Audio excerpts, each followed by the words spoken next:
How much of your budget and staff is dedicated to watershed management issues related to the Chesapeake Bay? For example, I see that you have a $900,000 federal appropriation specifically for the Chesapeake Bay program.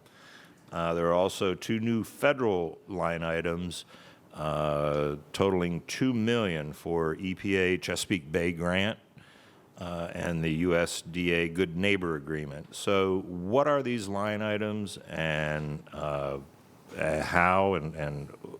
is this funding going to be used? Yeah, this is and that's I would say a tip of the iceberg. We do get money that's from the EPA Chesapeake Bay program through DEP to us specifically for forest riparian buffers.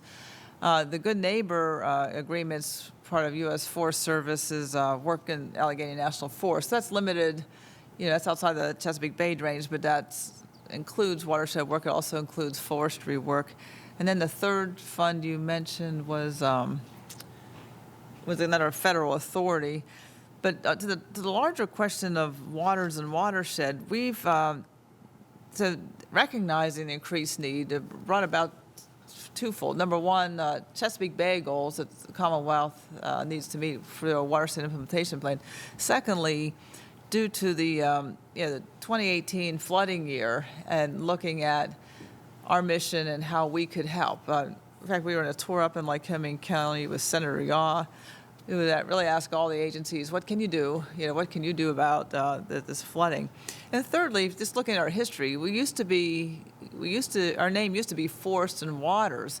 Originally, the forests of Pennsylvania were conserved specifically for watershed protection and watershed, in pollution reduction. So we have a strong link on that forest and water connection, that land and water connection.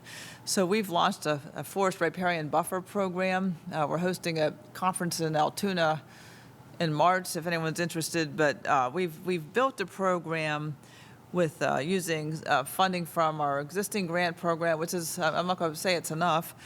The legislature, Garth Everett added this Keystone Trees program, which again, that'll help.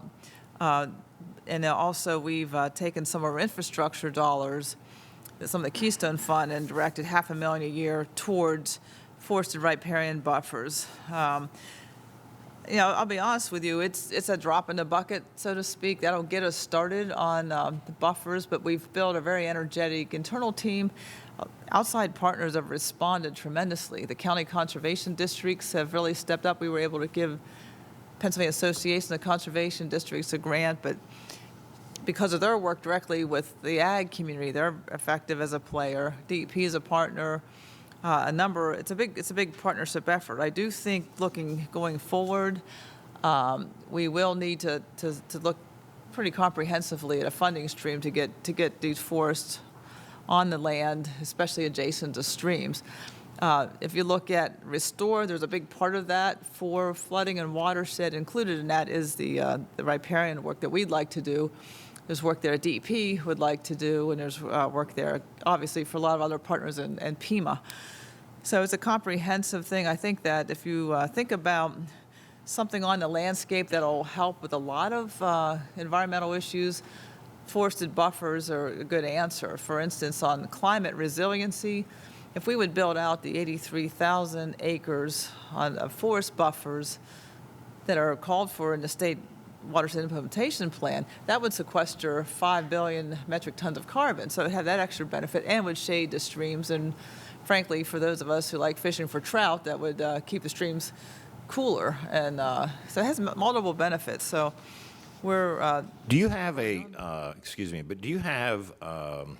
how many miles of stream run through DCNR State Forest? I don't know that off the top. I know that would be an interesting number to find out. And then it would also, along with that, it would be interesting to find out how many miles of embankment are impaired.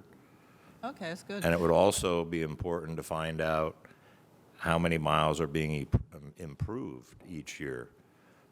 We do know the number that we're improving. And actually, we're working off state forest land on private land with voluntary engagement of the landowners.